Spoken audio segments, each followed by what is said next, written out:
গোয়েন্দাগিরি যতদিন করেছি ততদিন ভাগ্যে এরকম অসাধারণ কেস জোটেনি। এমনই কপাল যে কেসটা ঘরের কাছেই ঘটল। গোয়েন্দা জীবন থেকে বিদায় নিয়ে লন্ডনের ধোঁয়াটে পরিবেশ ত্যাগ করে সাসেক্সের গ্রাম অঞ্চলে প্রকৃতির লীলা নিকেতনে পরম শান্তিতে শেষ জীবন কাটাতে আসার পর ওয়াটসন এখন দৃষ্টিসীমার বাইরে বললেই চলে। মাঝে মাঝে হপ্তা শেষে একবার দেখা করে যায়। কাজেই কাহিনীটা নিজেই লিখছি। সিংহকেশরের রহস্যভেদ করে সমাধানে পৌঁছনোর আগে ঠিক যেরকমটি দেখেছিলাম শুনেছিলাম সেইভাবেই প্রতিটি কথা, দৃশ্য এবং ঘটনা লিখে যাব সহজ সরলভাবে আমার ভঙ্গিমায়। ডাউন্সের দক্ষিণ ঢালে আমার ছোট ভিলা থেকে ইংলিশ চ্যানেল দেখা যায়। উপকূলের এদিকে কেবল খড়ি পাথরের খাড়াই টিলা। একটিমাত্র পিচ্ছিল পথ বেয়ে অতি সাবধানে পা টিপে টিপে নামতে হয় জলের দিকে। পথের শেষে প্রায় 100 গজ চওড়া বেলাভূমিতে ছড়ানো কেবল নুড়ি আর জলে ক্ষয়ে যাওয়া ছোট ছোট পাথর। জোয়ার এলেও বেলাভূমির পাথর আর নুড়ি দেখা যায়। মাঝে মাঝে কতগুলো গভীর গর্তে প্রতিবার জোয়ারের টাটকা জল জমে ছোট ছোট সন্তরণ কুণ্ড তৈরি হয়ে যায়। ডাইনে বায়ে যেদিক দুচোখ যায় আশ্চর্য এই বেলাভূমির ছেদ নেই কোথাও, শুধু এক জায়গায় ছাড়া। ফুলওয়ার্থ গ্রামের ছোট্ট উপসাগর রয়েছে যেখানে। আধ মাইল দূরে হ্যারল্ড স্ট্যাকহার্স্টের কোচিং হাউস। নানা ধরনের বৃত্তি শিক্ষা দেওয়া হয় এখানে। স্ট্যাকহার্স্ট নিজে এককালে ভালো খেলোয়াড় এবং ভালো ছাত্র ছিল। এখন অনেক মাস্টার রেখে কোচিং হাউস চালাচ্ছে। আমার সঙ্গে খুব জমেছে। বিনা নেমন্তন্নে দুজনেই দুজনের বাড়ি গিয়ে সন্ধ্যা কাটিয়ে আসি যখন তখন। ওর কোচিং হাউসের নাম গেবলস। 1907 সালের জুলাই মাসের শেষাশেষি প্রচণ্ড ঝড়ে উবেল ইংলিশ চ্যানেলের জল খাড়াই। খড়ি পাহাড় ভাসিয়ে দিল। ঝড় থেমে গিয়ে জল নেমে যাওয়ার পর দেখা গেল বেশ একটা উপহ্রদের মতো সৃষ্টি হয়েছে সেখানে। এমন মনোরম প্রভাতে হাওয়া খেতে আসার লোভ সামলাতে পারলুম না। পিচ্ছিল পথটা বেয়ে খাড়াই খড়ি পাহাড়ের দিকে যাচ্ছি, এমন সময়ে পেছন থেকে চিৎকার শুনে তাকিয়ে দেখি হ্যারল্ড স্ট্যাকহার্স্ট সল্লসে হাত নাড়ছে। কি সুন্দর সকাল দেখেছেন! আমি জানতাম আপনি বেরিয়ে পড়বেন। সাঁতার কাটতে চলেছেন দেখছি। সেই পুরনো কায়দা হাসতে হাসতে ঠেলে ওঠা পকেটে হাত দিল স্ট্যাকহার্স্ট। ম্যাকফারসন আগেই বেরিয়েছে, আমি যাচ্ছি এখন। ফিজরয় ম্যাকফারসন, কোচিং হাউসের সায়েন্স মাস্টার। বাঁধ জ্বরে বেচারার হার্টের 12টা বেজে গিয়েছে। পঙ্গু হয়ে পড়েছে। খেলাধুলা এখনও করে এবং কেউ ওর সঙ্গে টক্কর দিতেও পারে না। তবে যে খেলায় বেশি ধকল পড়ে তা এড়িয়ে যায়। শীত গ্রীষ্মে সাঁতার কাটা ওর প্রিয় অভ্যেস। সাঁতারু আমি নিজেও। একসঙ্গে সাঁতারও কেটেছি অনেকবার। ঠিক এই সময়ে দেখতে পেলাম ফিজরয়কে। রাস্তা যেখানে শেষ হয়েছে সেখানে খাড়াই খড়ি পাহাড়ের ওপরে প্রথমে দেখা গেল তার দুটো হাত, তারপর সারা দেহ। টলছে ম্যাকফারসন, যেন মদ খেয়েছে। পর মুহূর্তেই 2 হাত শূন্যে ছুঁড়ে অব্যক্ত যন্ত্রণায় ভীষণভাবে কুঁকিয়ে উঠে পড়ে গেল মুখ থুবড়ে। দৌড়ে গেলাম আমরা। চিৎ করে শুইয়ে সভয়ে দেখলাম ম্যাকফারসন মরতে চলেছে। চোখে আলো নেই, গালে রং নেই। ক্ষণিকের জন্যে প্রাণের স্পন্দন দেখা গেল। চোখ মুখে সমস্ত শক্তি দিয়ে কি যেন বলতে চাইল। শেষ কথাটা কেবল আমার কানে ধরা পড়ল, লায়ন্স মেন। যেন শেষ মুহূর্তেও সাবধান করে দিতে চাইছে সিংহ কেশর সম্পর্কে। খুব অস্পষ্ট আর দুর্বোধ্য হলেও অর্থহীন শব্দ দুটো কিন্তু কানে লেগে রইল আমার। তারপরেই আধখানা শরীর মাটি থেকে তুলে 2 হাত শূন্যে নিক্ষেপ করে কাত হয়ে পড়ে গেল নিষ্প্রাণ দেহে। পা থেকে মাথা পর্যন্ত চনমন করে উঠল ভয়ঙ্কর এই মৃত্যু প্রত্যক্ষ করে। ম্যাকফারসনের গায়ে বারবেরি ওভারকোট, ট্রাউজার্স আর পায়ে ফিতে বাঁধা ক্যানভাস জুতো। কাত হয়ে আছড়ে পড়ার সময় পিঠ থেকে সরে গেল ওভারকোট। শিউরে উঠলাম পিঠময় সরু তারের মতো চাবুকের ঘা দেখে। বিন্দু বিন্দু ক্ষতস্থান থেকে রক্ত চুইয়ে পড়ছে। রক্ত ঝরছে নিচের ঠোঁট থেকেও। মৃত্যু যন্ত্রণা সইতে না পেরে কামড়ে রক্ত বার করে ফেলেছে ঠোঁট থেকে। সে যন্ত্রণা যে কি নির্দয় তা বিকৃত বিভৎস মুখচ্ছবি দেখলেই মালুম হয়। খোলা পিঠের দগদগে কষাঘাতের দিকে বিহুল চোখে তাকিয়ে দাঁড়িয়ে আছি। এমন সময় পেছন থেকে কার ছায়া পড়ল সামনে। ফিরে দেখি আয়ান মুরডক, কোচিং হাউসের অঙ্কের মাস্টার। কালো চোখ, লম্বা পাতলা কঠোর চেহারা, কারো সঙ্গে মেলামেশা তেমন নেই, ছাত্রের সঙ্গে তেমন প্রাণের সম্পর্ক নেই, সবসময় নিজস্ব জগতে কুঁদ হয়ে থাকে। রেগে গেলে মাথায় তখন খুন চাপে, তখন আর কাণ্ডজ্ঞান থাকে না। ম্যাকফারসনের কুকুরের বিয়াদবি সইতে না পেরে কাঁচের জানলার মধ্যে দিয়ে বাইরে ছুঁড়ে ফেলে দিয়েছিল একবার। স্ট্যাকহার্স্ট তখনই চাকরি থেকে জবাব দেবে ঠিক করেছিল মুরডককে, কিন্তু অমন মাস্টার আর দুটি পাওয়া যায় না। ম্যাকফারসনের প্রাণহীন দেহের দিকে পলকহীন চোখে চেয়ে দাঁড়িয়ে থাকতে দেখলাম এহেন আয়ান মুরডককে। কুকুরের ঘটনাটা মনে পড়ার জন্যেই বোধহয় চোখে মুখে খুব একটা সহানুভূতির ছায়াপাত দেখলাম না, যদিও মনে হলো যেন খুবই বিচলিত হয়েছে সতীর্থের মৃত্যুতে। আহারে, সঙ্গে ছিলেন নাকি? না না, আমি তো ঘুম থেকে উঠেছি দেরিতে, সমুদ্রের ধারেই যাইনি, সোজা আসছি গেবলস থেকে। কি করি বলুন তো? ফুল ভরতে গিয়ে এখনই পুলিশে খবর দিন। মুখ থেকে আর একটা কথাও না সরিয়ে দ্রুত পা চালিয়ে উধাও হলো মুরডক। স্ট্যাকহার্স্ট আচ্ছন্নের মতো বসে রইল মৃতদেহের পাশে। আমি উঠে পড়লাম ধারে কাছে আর কেউ আছে কিনা দেখবার জন্য। উপরে উঠতেই অনেক দূর পর্যন্ত চোখ পড়ল। খাঁ খাঁ করছে চারিদিক। অনেক দূরে গোটা দুই আবছা মূর্তি ফিরছে ফুলওয়ার্থের গ্রামের দিকে। রাস্তা বেয়ে নামতে নামতে দেখলাম একই পায়ের ছাপ নেমেছে এবং উঠে এসেছে। ম্যাকফারসন একাই ছিল, কেউ আসেনি এদিকে আজ সকালে। এক জায়গায় পাঞ্জার ছাপ, আঙুলগুলো ঢালের দিকে ছড়ানো। ঢাল বেয়ে উঠতে গিয়ে আছড়ে পড়েছিল ম্যাকফারসন। গোল গর্তও দেখলাম মাটি বসে গিয়েছে, খড়ি মাটি আর সার মেশানো কাদার ওপরে যেন হাঁটু গিরে বারবার বসে পড়েছে। পথের নিচে বেশ একটা উপরদ দাঁড়িয়ে গেছে ঝড়ের পর জল সরে যাওয়ার পরেও। এইখানে এক জায়গায় ম্যাকফারসনের তোয়ালে পড়ে, পোশাক খুলেছিল নিশ্চয়ই জলে নামবে বলে, কিন্তু নামেনি, কেননা তোয়ালে দিব্যি খটখটে শুকনো এবং পরিপাটিভাবে ভাঁজ করা। বালির ওপর এখানে ওখানে ওর খালি পা অথবা ক্যানভাসে জুতোর ছাপ পড়েছে। জুতো খুলেছিল জলে নামবে বলে, কিন্তু শুকনো তোয়ালে দেখে বোঝা যাচ্ছে নামা আর হয়ে ওঠেনি।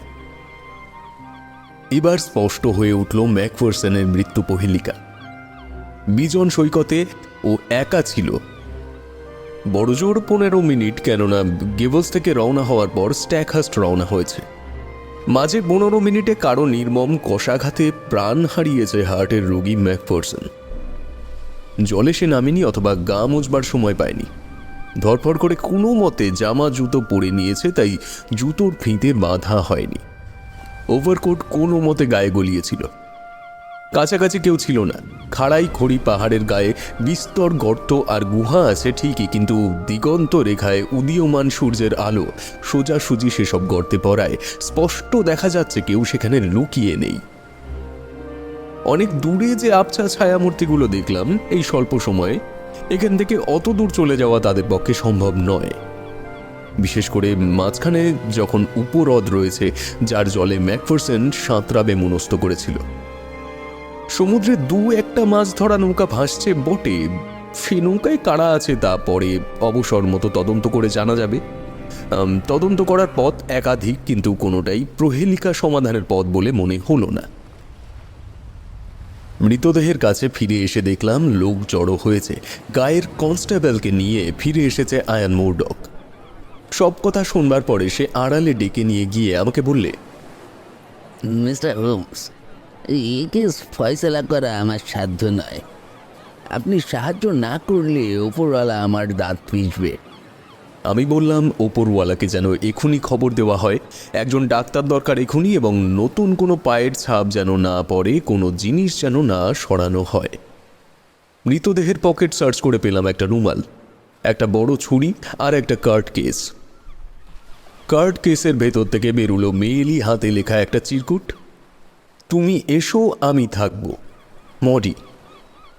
ট্রেম ট্রেম চলছিল মনে হলো, কিন্তু দেখা সাক্ষাৎ হবে কোথায় তা লেখা নেই। কনস্টেবলও দেখল চিরকুটটা, দেখে রেখে দিল কার্ড কেসে।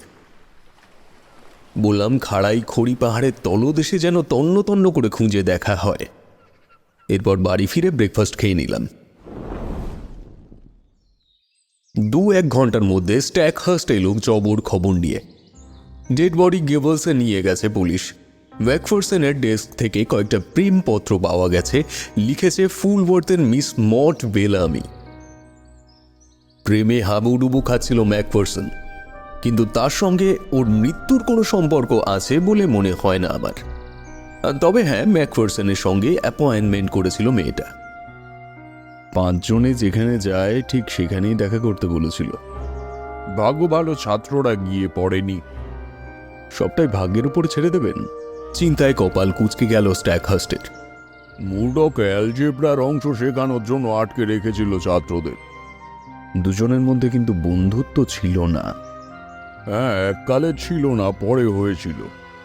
বছরখানেক ওদের মধ্যে মিলামেশা ছিল, আর 5 জনের সঙ্গে মুরডকের মিলামেশা যতখানি ঠিক ততখানি। সহানুভূতি নামের বস্তুটার অভাব আছে মুরডকের স্বভাব চরিত্রে। সেটা আমিও বুঝেছি। কুকুর নিয়ে দুজনের মধ্যে একবার টক্কর লেগেছিল না? সে কোন কালে মিটে গেছে। তিক্ততা থেকে যায়নি? না না, সত্যিকারের বন্ধুত্ব ফিরে এসেছিল তারপরে। I see. আচ্ছা, তাহলে মেয়েটাকে নিয়ে ভাবা যাক। চেনেন আপনি? কে না চেনে? এই অঞ্চলের একমাত্র রূপসী বলতে সেই সত্যিকারের ডানা কাটা পড়ি। দেখলেই ফিরে তাকাতে ইচ্ছে যায়। ম্যাকফারসনের মনে ধরেছিল জানতাম, কিন্তু জল যে এত দূর গড়িয়েছে জানা ছিল না। মেয়েটাকে? টম বেলামির মেয়ে। মাছ ধরা কারবার শুরু করে বুড়ো টম বেলামি। এখন এ তল্লাটের সমস্ত বোট আর চান করার কটেজের মালিক। ছেলে উইলিয়ামকে নিয়ে ব্যবসা চালায় টম বেলামি। ফুলওয়ার্থে গিয়ে চলুন আলাপ করে আসা যাক। কি অছিলায় যাওয়া যায় বলুন তো? ম্যাকফারসনের মৃত্যুটা সত্যি চাবুকের ঘায়ে হয়েছে কিনা ঈশ্বর জানেন, কিন্তু মানুষের হাতে হয়েছে তাতে আমার সন্দেহ নেই। তার চেনা জানা লোকের সংখ্যা যখন কম, তখন একটা ছুতোয় টম বেলামির সঙ্গে দেখা করতে অসুবিধা হবে না। মোটিভ পাওয়া গেলে ক্রিমিনালকেও পাওয়া যাবে। সুগন্ধিত ডাউন্স বেয়ে হাঁটতে অন্য সময় ভালো লাগতো, কিন্তু সেই সময় মনটা ভারাক্রান্ত হয়ে থাকায় প্রাকৃতিক দৃশ্য উপভোগ করতে পারলাম না। ফুলওয়ার্থ গ্রামটা উপসাগর ঘিরে আধখানা চাঁদের আকারে গড়ে উঠেছে। সেকেলে কুড়ের শাড়ির পেছনে খান কয়েক আধুনিক বাড়ি। বাগানের গেট খুলে বেরিয়ে গেল দীর্ঘ এক মূর্তি, আয়ান মুরডক। রাস্তায় মুখোমুখি হতেই আর চোখে আমাদের দেখে নিয়ে পাশ কাটিয়ে বেরিয়ে যেতে গেল মুরডক, কিন্তু ধরে ফেলল স্ট্যাকহার্স্ট। বললে, এখানে কেন? রাগে মুখ লাল হয়ে গেল মুরডকের। কৈফিয়ত দেব যখন, আপনার বাড়িতে, আপনার কাজে থাকবো, রাস্তায় ব্যক্তিগত ব্যাপারে নয়। অন্য সময় হলে স্ট্যাকহার্স্টের প্রতিক্রিয়া হতো অন্যরকম, দুম করে ফেটে না পড়ে সরে যেত, কিন্তু তখন ওরও নার্ভের অবস্থা শোচনীয়। কাজেই মাথায় রক্ত চড়ে গেল চোখের নিমেষে। মিস্টার মুরডক, জবাবটা অত্যন্ত উদ্ধত হয়ে গেল না? আপনার প্রশ্নটাও তাই। আপনার ঔদ্ধত্য এর আগে ক্ষমা করেছি অনেকবার, এবার আর নয়। আপনাকে আর আমার কাজ করতে হবে না। আমিও তাই ঠিক করেছি। গেবেলসে থাকবার মতন পরিবেশ একজনই তৈরি করে গেছিল, আজ সে চলে গেল। দুমদাম করে বেরিয়ে গেল মুরডক। আমার কিন্তু চোখ খুলে গেল এই ঘটনায়। স্পষ্ট বুঝলাম আয়ান মুরডক ছুতো না করে অকুস্থল ছেড়ে চম্পট দেবার ফিকিরে আছে। সন্দেহ দানা বাঁধল মনের মধ্যে। বেলামি পরিবারের সঙ্গে দেখা করলে হয়তো অন্ধকারে আলো দেখা যেতে পারে। স্ট্যাকহার্স্ট সামলে নিল নিজেকে। এগোলাম বাড়ির দিকে। টম বেলামি মাঝবয়সী পুরুষ, দাড়ির রং আগুনের মতো লাল, মেজাজ খুব তিরিক্ষে মনে হলো। আমাদের কথা শোনার পর দাড়ির মতোই লাল হয়ে উঠল মুখ। খেকিয়ে উঠে বললে, অত গুটিনাটি শোনবার দরকার দেখছি না। ঘরের কোণে বিষণ্ণ বদন ভারী মুখ এক জোয়ানকে দেখিয়ে বললেন, ওই আমার ছেলে উইলিয়াম। আমরা দুজনেই এ ব্যাপারে একমত। ম্যাকফারসন আমার মেয়েকে বিয়ে করবে এ কথা একবারও বলেনি, কিন্তু চিঠিপত্রে দেখা সাক্ষাৎ চলছিল। আমরা তা চাইনি। মেয়েটির মা নেই, আমরাই তাই তার অভিভাবক। তাই ঠিক করেছি। কথা আটকে গেল স্বয়ং মড বেলামির আবির্ভাবে। সত্যিই সুন্দরী, যে কোনো যুব পুরুষের মুন্ডু ঘুরিয়ে দেওয়ার মতো। বিস্ফারিত চোখে স্ট্যাকহার্স্টের সামনে এসে বললে, ফিজরয় মারা গেছে আমি শুনেছি, সব খুলে বলুন। টম বেলামি বললে, আরেকজন এসে সব বলে গেছে। মেয়েটির শুধু রূপই নয়, চরিত্রে দৃঢ়তাও আছে। স্টাকহাস্ট গুছিয়ে সব কথা বলল। শোনবার পর আমার দিকে ঘুরে দাঁড়ালো মড। মিস্টার হোমস, খুন যারা করেছেন তাদের পুলিশে ধরিয়ে দিন, আমি সাহায্য করব। বলতে বলতে আপাঙ্গে চেয়ে নিল বাপ আর ভাইয়ের দিকে। আমি বললাম, যারা বলছেন কেন? আপনি তাহলে মনে করেন খুনটা একজন করেনি? ম্যাকপারসনের গায়ে জোর ছিল, মনে সাহস ছিল। ওর মতো পুরুষকে একা ঘায়েল করা সম্ভব নয়, বিশেষ করে ওইভাবে। আপনাকে একা কয়েকটা কথা জিজ্ঞেস করতে পারি? চিলের মতো চেঁচিয়ে উঠল টম বেলামি। খবরদার মন। অসহায়ভাবে মড বললে। কি করি বলুন তো? আমি বললাম, তবে সবার সামনেই বলছি, 2 দিন বাদে দেশশুদ্ধ লোক তো জেনেই যাবে। বাবা আর ভাইয়ের সামনে প্রসঙ্গটা পারতে চাইনি। আচ্ছা, ম্যাকফারসনের পকেটে একটা চিঠি পাওয়া গেছে, চিঠির বয়ানটাও বললাম। তদন্ত শুরু হলে এই চিঠির প্রসঙ্গ উঠবে। আপনি কিছু জানেন এই সম্পর্কে? খামোখা রহস্য সৃষ্টি করতে চাই না। ম্যাকপারসনের সঙ্গে আমার বিয়ে ঠিকঠাক হয়ে গিয়েছিল, কিন্তু তা পাঁচকান করা হয়নি ওর কাকার জন্য। তার অনিচ্ছায় বিয়ে করলে সম্পত্তি পাওয়া যাবে না বলে রেখেছেন। ভদ্রলোক এখন মৃত্যুশয্যায়। কথাটা আমাদের বলতে পারতে। গজগজ করে বললে টম বেলামি। বলতাম যদি একটু সহানুভূতি দেখাতে। আমি চাই না যাকে তাকে বিয়ে করুক আমার একমাত্র মেয়ে। ম্যাকপারসন সম্পর্কে তোমার এই গাজোয়ারি কথাবার্তার জন্যই কিছু বলিনি। চিঠিটা লিখেছিলাম আমি এই চিঠির জবাবে। বলে একটা তালগোল পাকানো চিরকুট বার করে দিল মোড। তাতে লেখা, মঙ্গলবার সূর্য ডোবার সময় সৈকতে পুরনো জায়গায় এসো, আর সময় হবে না বেরোনোর। FM। আজ মঙ্গলবার, সন্ধ্যের সময় যাব ঠিক করেছিলাম। চিরকুটটা উল্টে পাল্টে দেখে বললাম, এই চিঠি তো পোস্টে আসেনি, কি করে পেলেন? যা নিয়ে তদন্ত করছেন তার সঙ্গে এর কোনো সম্পর্ক নেই বলেই জবাব দেব না। এছাড়া অন্য সব ব্যাপারে আমার সহযোগিতা পাবেন। কথা নড়চড় হলো না, সব কথার জবাব দিয়ে গেল মড। চিঠি এনেছে কে এই প্রশ্নটি বাদে। ফিজরয়ের কোনো শত্রু আছে বলে তার জানা নেই। সে স্বীকার করল অনেকেই তার রূপে মুগ্ধ। মিস্টার আয়ন মুরডক কি তাদের একজন? বললে, এক সময় ছিল, পরে যখন জানলো আমার সঙ্গে ফিজরয়ের মন দেওয়া নেওয়া হয়েছে তখন অন্য মানুষ হয়ে গিয়েছিল মুরডক। আয়ান মুরডককে ঘিরে সন্দেহের ছায়া নতুন করে ঘনীভূত হলো আমার মনের মধ্যে। একই মনোভাব দেখা গেল স্টাকহাস্টেরও। লোকটার ঘর সার্চ করা দরকার গোপনে, কাগজপত্র দেখা দরকার। স্টাকহাস্ট সাহায্য করতে চাইল নিজে থেকেই। টম বেলামির বাড়ি থেকে বেরিয়ে এলাম মনের মধ্যে সেই ভরসা নিয়ে, রহস্য সূত্রের একটা প্রান্ত হয়তো হাতের মুঠোয় পাওয়া গেছে। দিন 7 বৃথাই গেল পুলিশ তদন্তে। অশ্বডিম্ব প্রসবই সার হলো। আমিও আকাশ পাতাল ভেবে কুল কিনারা পেলাম না। তারপরেই ঘটল কুকুরের ঘটনা। আমার বাড়ির কাজকর্ম যে দেখে, একদিন সে বললে, শুনেছেন মিস্টার ম্যাকফারসনের কুকুরটাও এবার মনিবের কাছে গেল। সে কি, কিভাবে? একই জায়গায় যেখানে মনিব খুন হয়েছিল, ঠিক সেই জায়গায়। তোমায় কি বলল? সবাই জেনে গেছে। 7 দিন মনির দুঃখ না খেয়েছিল বেচারা। আজকে 2জন ছাত্র গিয়েছিল জলের ধারে, দেখলে মোড়ে কাঠ হয়ে পড়ে আছে। আরে একটা কথা কানে লেগে রইল। মনিব যেখানে খুন হয়েছে ঠিক সেই জায়গাতেই পাওয়া গেছে প্রভুভক্ত কুকুরকেও। এ কি নিছক কাকতালীয়, না বিশেষ ওই জায়গাটিতে চিরভৈরবের অদৃশ্য অনল চলছে লেলিহান প্রতিহিংসা রূপে? তবে কি একটা আবছা সন্দেহ দেখা দিল মনের দিগন্তে। চটপট পা চালিয়ে পৌঁছে গেলাম কোচিং হাউসে। স্ট্যাক ডেকে পাঠালো ছাত্র 2জনকে। একজন বলল, আগে হ্যাঁ, মিস্টার ম্যাকফারসনের পায়ের ছাপ ফলো করেই যেন জলের ধার পর্যন্ত গিয়েছিল বেচারা। নিদারুণ যন্ত্রণার অভিব্যক্তি দেহের সর্বত্র ছড়িয়ে। গেবলস থেকে সোজা গেলাম অভিশপ্ত সেই জায়গাটিতে। সূর্য ডুব দিয়েছে তখন নিথর জলের ওপর আসন্ন অন্ধকারে ছায়া শীষের মতো ছড়িয়ে পড়েছে। চারিদিক খাঁ খাঁ করছে। মাথার ওপর কর্কশ শব্দে উড়ে গেল গোটা 2 সামুদ্রিক পাখি। হেঁট হয়ে মগ্ন রইলাম নিজের মধ্যে।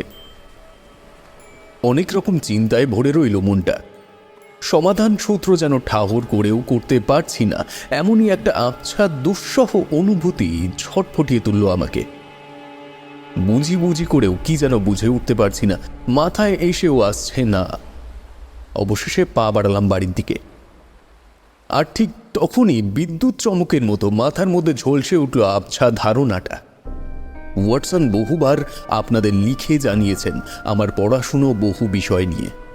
মাথার মধ্যে বিস্তর জ্ঞান জড়ো করা থাকে আগোছালো অবস্থায়, যেন অনেক রকম খবরের প্যাকেট তাগার করা থাকে মস্তিষ্ক নামক মাচার মধ্যে। তাই দরকার মতো ঝট করে কোন খবরটা কোথায় আছে খুঁজে পাই না, কিন্তু জানা থাকে খবরটা আমার মাথাতেই আছে, খুঁজে বের করতে হবে। আবছা সেই মনে পড়াটাকেই এবার টেনে টুনে বের করতে হবে তথ্যবহুল মস্তিষ্ক থেকে। অবিশ্বাস্য দানবিক হলেও যা সন্দেহ করেছি তা সম্ভবপর, খুবই সম্ভবপর। দেখা যাক যাচাই করে। আমার ছোট্ট ভিলায় একটা মস্ত চিলে কোঠা আছে, রাজ্যের বই ঠাসা আছে সেখানে। ঝাড়া 1 ঘন্টা বই ঘাটলাম সেই ঘরে বসে। রূপলি চকলেট রঙের একটা মোটা বই বার করে আবছাভাবে মনে পড়া একটা অধ্যায় খুলে গোগ্রাসে গিললাম বিষয়বস্তু। যা পেলাম এই কেসে ঠিক তা ঘটেছে ভাবতেও কল্পনাকে কষ্ট করতে হলো।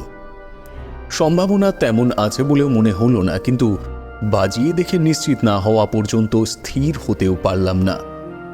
মনটা উদ্গ্রীব হয়ে রইল সেই প্রতীক্ষায়। কিন্তু তার আগেই বাগড়া পড়ল বিরক্তিকর ভাবে। পরের দিন ভোরবেলা চা খেয়ে সৈকত অভিমুখে রওনা হতে যাচ্ছি, এমন সময় এলেন ইন্সপেক্টর বার্ডিল। নীরের চেহারা, চোখে দুশ্চিন্তা। বললেন, মিস্টার হোমস, মিস্টার ম্যাকফারসনের খুনের অপরাধে এবার গ্রেপ্তারটা করে ফেলবো কিনা ভাবছি। কাকে করবেন, মিস্টার আয়ান মুরডককে? তিনি যারা এ কাজ আর কে করতে পারেন বলুন তো? প্রমাণ? ইন্সপেক্টর যা বলে গেলেন সেই লাইনে চিন্তা আমিও করেছিলাম। আয়ন মুরডকের স্বভাব চরিত্র, তাকে ঘিরে দানা বেঁধে ওঠা রহস্য, হঠাৎ খেপে গিয়ে ম্যাকফারসনের কুকুরকে জানলা গলিয়ে ফেলে দেওয়া, ম্যাকফারসনের সঙ্গে অতীতে ঝগড়া, মঠ বেলামির প্রতি ম্যাকফারসনের অনুরাগকে কেন্দ্র করে ঈর্ষা, সবই আমার পয়েন্টে। শুধু একটা পয়েন্ট বাদে, মুরডক যে চম্পট দেওয়ার আয়োজন করেছে সেই খবর রাখে না ইন্সপেক্টর। শোনবার পর আমি বললাম, আপনার যুক্তির মধ্যে 3টি ফাঁক আছে। প্রথম, মুরডকের অন্যত্র স্থিতি জোরদার। সে দেখিয়ে দেবে ম্যাকফারসন যখন খুন হয়েছে তখন সে ছাত্রদের অঙ্ক বোঝাচ্ছিল। সৈকতে এসেছে ম্যাকফারসনের আসার পর, আগে নয়। দ্বিতীয় ফাঁক, একা হাতে এভাবে চাপকে মানুষ খুন তার পক্ষে একেবারেই অসম্ভব। ইন্সপেক্টর, তৃতীয় ফাঁক, এরকম ক্ষত সৃষ্টি করার মতো হাতিয়ার কি পাওয়া গেছে?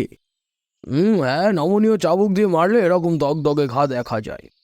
দাগগুলো আপনি দেখেছেন? দেখেছি, ডাক্তারও দেখেছে। আমি দেখেছি আতশ কাছের মধ্যে দিয়ে ইন্সপেক্টর। দাগগুলো অদ্ভুত। এরকম অদ্ভুত? উঠে গিয়ে ড্রয়ার থেকে একটা এনলার্জ করা ফটো নিয়ে এলাম। এসব কেস এইভাবেই আমি তদন্ত করি। কিছুই বাদ দেন না দেখছি। এই যে ডান কাঁধের উপরে এই টানা লম্বা দাগটা লক্ষ্য করুন। আশ্চর্য একটা ব্যাপার লক্ষ্য করছেন? আগে না। হ্যাঁ, দগদগে ভাবটা সব জায়গায় জোরালো নয়। এই দেখুন, রক্ত চুয়ে পড়েছে খুব বেশি এই পয়েন্টে। তারপর ওই এখানে আর একটা পয়েন্ট। এপাশে টানা লম্বা দাগেও দেখুন সেই অসমান দগদগে ভাব।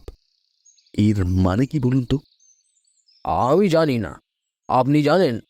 বোধ হয় জানি, বোধ হয় জানি না, তবে শীঘ্রই জানবো, তারপর ধরতে পারবো অপরাধীকে।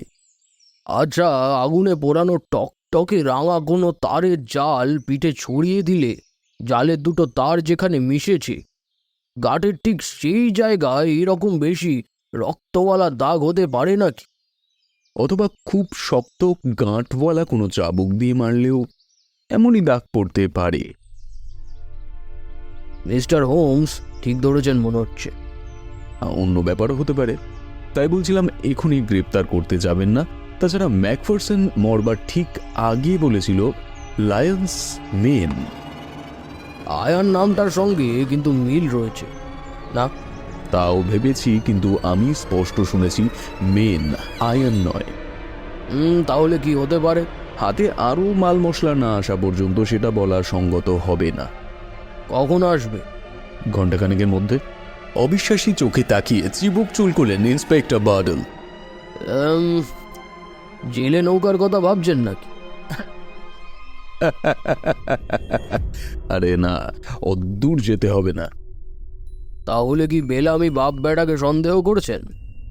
ম্যাকফারসনের নাম শুনলেই তো জ্বলে উঠতো দুজনে। না না, যাকে দুপুরে আসুন, তখন তৈরি থাকবো আপনার সব প্রশ্নের উত্তর দেওয়ার জন্য। এখন এই পর্যন্ত বলার সঙ্গে সঙ্গে প্রচণ্ড বাধা পড়ল কথায় এবং শুরু হয়ে গেল শেষ পর্ব। দড়াম করে খুলে গেল দরজা। স্থলিত পায়ের আওয়াজ শুনলাম প্যাসেজে। পরক্ষণেই টলতে টলতে এলোমেলো বসনে উস্কো খুস্কো ভাবে ঘরে ঢুকল আয়ন মুরডক। মুখ যন্ত্রণা বিকৃত, চোখ ঠেলে বেরিয়ে আসছে, হাতের সামনে আসবাবপত্র যা পাচ্ছে খামচে ধরে সিধে থাকবার চেষ্টা করছে। Brandy, brandy! বিকট গলায় চেঁচিয়ে উঠে ধরাম করে পড়ে গেল সোফায়। পেছন পেছন এলো স্টাইকহার্স্ট। হাঁপাচ্ছে, মাথায় টুপি নেই। ব্র্যান্ডি দিন, ব্র্যান্ডি দিন, দম নিতে পারছে না, দুবার অজ্ঞান হয়েছে আসবার পথে।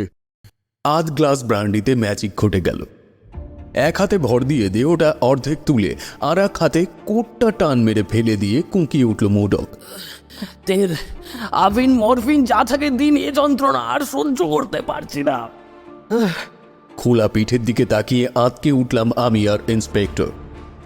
ম্যাকফারসনের পিঠে চাবুক মারার রক্ত ঝরা যে বিভৎস দাগ দেখেছি, হুবহু সেই রকমের এলোপাতাড়ি চাবুকের ঘা সারা পিঠ জুড়ে রয়েছে। অসহ্য সে যন্ত্রণা ভাষায় প্রকাশ করা সম্ভব নয়। বেশ কয়েকবার দম আটকে মুখ কালো হয়ে এলো মুরডকের। প্রতিবারেই প্রবল চেষ্টায় অনেকক্ষণ পরে হুই হুই করে সে নিঃশ্বাস নিয়ে হাঁট চালু রাখল কোনো মতে। ঘামে ভিজে গেল কপাল। বেশ বুঝলাম যে কোনো মুহূর্তে মারা যেতে পারে বেচারা। গলায় ব্র্যান্ডি ঢালতে লাগলাম ক্রমাগত। প্রতি ঢোক গেলার সঙ্গে সঙ্গে একটু একটু করে ফিরে আসতে লাগলো প্রাণশক্তি। সেই সঙ্গে স্যালাড অয়েলে তুলে ভিজিয়ে বিচিত্র ক্ষত স্থানে চেপে ধরায় যন্ত্রণা কমে এলো অনেকটা। শেষকালে বেদম হয়ে আচ্ছন্নের মতো পড়ে রইল সোফায়, অর্ধচৈতন্য অর্ধনিদ্রিত অবস্থায়। এই অবস্থায় প্রশ্ন করা সম্ভব নয়। স্টাইকহার্স্ট আতঙ্ক বিকৃত কণ্ঠে বলল, হোমস, হোমস, এ কি, এসব কি হচ্ছে বলো তো? এই অবস্থায় একে পেলেন কোথায়? জলের ধারে, ঠিক যে জায়গায় দেখেছিলাম ম্যাকফারসনকে। আসবার পথেই মারা যেত যদি ম্যাকফারসনের মতো হার্টের রোগী হতো। গিবলস পর্যন্ত টেনে নিয়ে যেতে পারবো না বলেই এখানে ঢুকে পড়লাম। সমুদ্রের ধারে দেখলেন? পাহাড়ের উপর বেড়াচ্ছিলাম, এমন সময় শুনলাম চিৎকার। জলের ধারে পড়ে মাতালের মতো পাক খাচ্ছিল।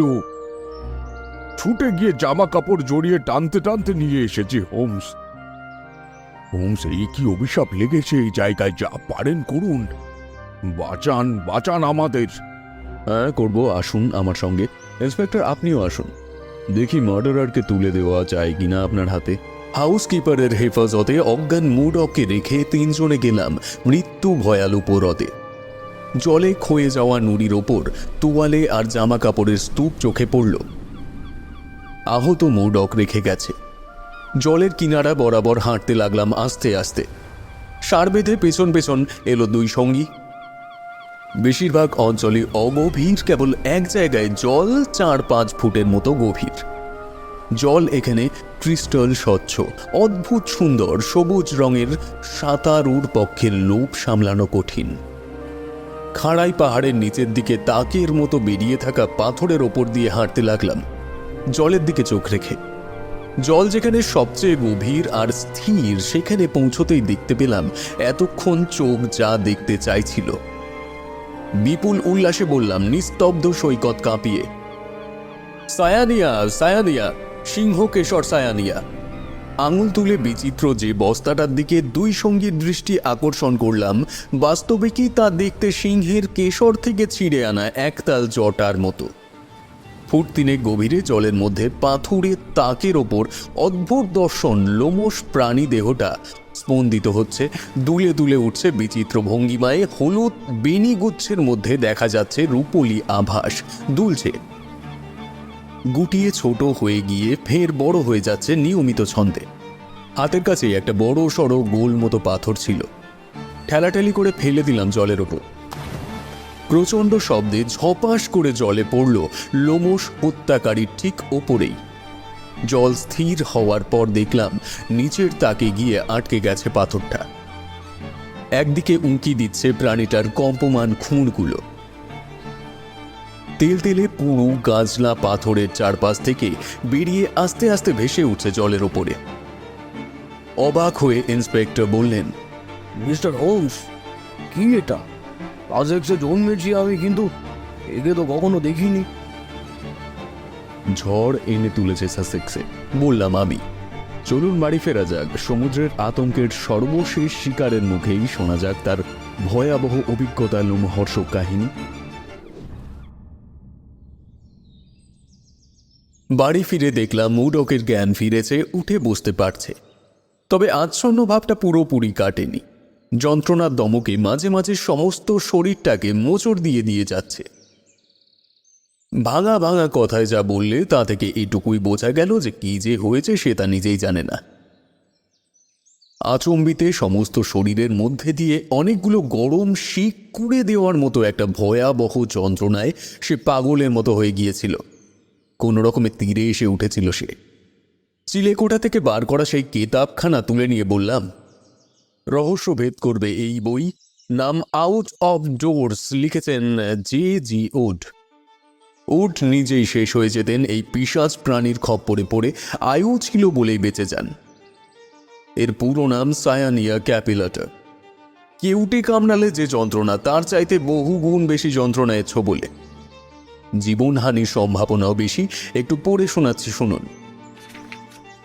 চান করতে নেমে কেউ যদি সিংহের কেশর থেকে খামচে আনা এক তাল পিঙ্গল বর্ণ চুল আর চামড়ার মতো কিছু দেখেন যার ভেতরে রূপলি আভাস, তাহলে যেন হুঁশিয়ার হন। নিরীহ দর্শন এই প্রাণীর হুল ফোটানোয় জীবন বেরিয়ে যেতে পারে। এর নাম সায়ানিয়া ক্যাপিলাটা। মূর্তিমান আতঙ্ক, এর চাইতে ভালো বর্ণনা কি আর সম্ভব? মিস্টার উড কেন্টের উপকূলে সাঁতার কাটছিলেন। দেখলেন প্রায় 50 ফুট দূর পর্যন্ত প্রায় অদৃশ্য সুর বাড়িয়ে কিলবিল করছে সিংহ কিশোর সায়ানিয়া। অত দূর থেকেও সুরের ছোঁয়ায় উড প্রাণে মরতে বসেছিল। লিখেছেন, অসংখ্য সুতো ছোঁয়ার মতো রক্ত লাল দাগ ফুটে ওঠে চামড়ার ওপর। খুব কাছ থেকে দেখলে মনে হবে যেন সারি সারি ফুঁসকুড়ির লাইন। প্রত্যেকটা ফুঁসকুড়ি দিয়ে আগুনে তাতানো ছুঁচ ফুটিয়ে দেওয়া হয়েছে নার্ভের মধ্যে। বলেছেন, হুল ফোটানোর জায়গায় যে যন্ত্রণা, শরীরময় তীব্র যন্ত্রণার তুলনায় তা সামান্যই। বুকের মধ্যে যন্ত্রণা শালাকা গেঁথে যায় যেন লুপ্ত বুলেটে A4O4 হয়ে যায় হৃৎপিণ্ড। আছড়ে পড়েছিলাম হার্টের সেই অকথ্য যন্ত্রণা সহ্য করতে না পেরে। হৃৎপিণ্ড স্তব্ধ হয়ে যায়। তারপরেই এমনভাবে 6-7 বার সাংঘাতিকভাবে লাফিয়ে ওঠে, হৃৎপিণ্ড যেন বুকের খাঁচা ভেঙে বেরিয়ে আসতে চাইছে বাইরে। সিংহ কিশোরের দংশন ওকে ঘায়েল করেছিল সমুদ্রের উদ্বেল জলের মধ্যে, স্নান করা শান্ত নিস্তরঙ্গ জলের মধ্যে নয়। লিখেছেন, পরে নিজেকে দেখে নিজেই চিনতে পারেননি, এমন সাদা হয়ে গিয়েছিল মুখখানা। অজস্র বলি রেখায় কুঁচকে ভাঁজ খেয়ে গিয়েছিল মুখের চামড়া। পুরো 1 বোতল ব্র্যান্ডি ঢকঢক করে খেয়ে কোনো মতে প্রাণটাকে আটকে রেখেছিল দেহ পিঞ্জরে। ইন্সপেক্টর, এই সেই বই, রাখুন আপনার কাছে। ম্যাকফারসন বেচারা যে কি যন্ত্রণা পেয়ে মারা গেছে তার নিখুঁত বর্ণনা পাবেন এর মধ্যে। ক্লান্ত বিষণ্ণ হেসে আয়ান মুডক বললে, সেই সঙ্গে বন্ধু হত্যার দায় থেকেও অব্যাহতি দিতে পারবেন আমাকে? আপনাদের কারোরই দোষ নেই ইন্সপেক্টর। মিস্টার হোমস, আপনাকেও আমি দোষারোপ করছি না। আমাকে সন্দেহ করার জন্যে নিজেকে প্রায় মেরে এনেছিলাম একই পন্থায়, তাই আজ বেঁচে গেলাম ফাঁসির দড়ি থেকে। রাজ্যের জ্ঞান সংগ্রহ করা আমার বাতিক, যা পাই তাই পড়ি। স্মৃতির মন্দিরে ফেলনা জিনিসও জমিয়ে রাখি। জানেন তো, যাকে রাখা যায় সেই আপনাকে পড়ে রেখে দেয়। লায়ন্সম্যান শব্দ দুটো সেই কারণেই প্রচণ্ড উৎপীড়ন সৃষ্টি করেছিল মাথার মধ্যে। কোথায় যেন পড়েছিলাম, পড়ব বলে পড়িনি, চোখে পড়ে গিয়েছিল, কিছুতেই মনে করতে পারছিলাম না। এখন শুনলেন তো কিভাবে জলচর আতঙ্কের বিশদ বর্ণনা দিয়েছেন মিস্টার উড। জলে নেমে তালগোল পাকানো এই লোমশ প্রাণীকেই দেখেছিলেন মিস্টার ম্যাকফারসন। তাই মরবার আগেও শরীরের শেষ শক্তিবিন্দু দিয়ে বোঝাতে চেয়েছে, হুঁশিয়ার করতে চেয়েছে, সাবধান করতে চেয়েছে জলে না নামার জন্য। সিংহকেশর ওত পেতে আছে সেখানে অসংখ্য সুরের হুল বাড়িয়ে। অতি কষ্টে দাঁড়িয়ে মুডক বললে, আমি তাহলে খালাস পেলাম সন্দেহের আওতা থেকে। আপনাদের তদন্ত কোন পথে যাচ্ছিল জানি বলি দু একটা ব্যাপার খোলসা করে যেতে চাই। লর্ড বেলামিকে আমি ভালোবাসতাম ঠিকই, কিন্তু যেদিন জানলাম প্রিয় বন্ধু ম্যাকফারসনকে সে মন দিয়েছে, সেই দিন থেকে মন প্রাণ দিয়ে চেষ্টা করে গেছি যাতে মঠ সুখী হয়। ওদের মধ্যে খবর দেওয়া নেওয়ার কাজ করেছি, সেই কারণেই ওদের সমস্ত গোপন কথা আমি জানতাম। ম্যাকফারসনের শোচনীয় মৃত্যুর খবরটা অন্য কেউ ফেনিয়ে অন্যরকমভাবে মোরকে জানিয়ে পাশে ওর মন ভেঙে দেয়, তাই নিজে থেকে গিয়েছিলাম ওকে সব কথা জানাতে। গিয়েছিলাম ওকে মন থেকে ভালোবাসি বলে। আমাদের মধ্যে সম্পর্ক কিরকম ছিল মড আপনাকে বলেনি, পাছে আপনারা ভুল ধারণা করেন আর আমি অকারণ ভোগান্তির মধ্যে পড়ি। আর নয়, এবার যাই, একটু না আসলেই নয়। হাতে হাত দিয়ে বন্ধুর মতোই বেরিয়ে গেল দুজনে। বড়দের মতো চোখ মেলে ফ্যাল ফ্যাল করে আমার দিকে চেয়ে রইলেন ইন্সপেক্টর। বললেন, আবার কিস্তিমাত করলেন মিস্টার হোমস? অনেক সুনাম শুনেছি আপনার, এবার দেখলাম নিজের চোখে। ওয়ান্ডারফুল, না দেখলে বিশ্বাসই করতাম না। এই প্রশংসা হজম করা মানেই নিজেকে খোঁটা করা, তাই মাথা না নেড়ে পারলাম না। বললাম, প্রথম দিকে যাচ্ছে তাইভাবে দেরি করেছি। মৃতদেহ জলের মধ্যে পাওয়া গেলে এত দেরি হতো না, সঙ্গে সঙ্গে ধরে ফেলতাম মৃত্যুর কারণ। তোয়ালেটাই বিপথে চালিয়েছে আমাকে। ম্যাকফারসন গা মোচবার কথাও ভাবেনি, ভাঁজ করা শুকনো তোয়ালে দেখে আমিও তাই ভেবেছি ও বুঝেছি যে জলে ও নামেনি, তাই জলচর জীবের আক্রমণের সম্ভাবনাও মাথায় আসেনি। ভুল করেছি সেখানেই। ইন্সপেক্টর, পুলিশদের আমি বিদ্রুপ করেছি বহুবার, এবার দেখছি খোদ স্কটল্যান্ড ইয়ার্ডেও এক হাত নিয়ে গেল সায়ানিয়া ক্যাপিলাটা।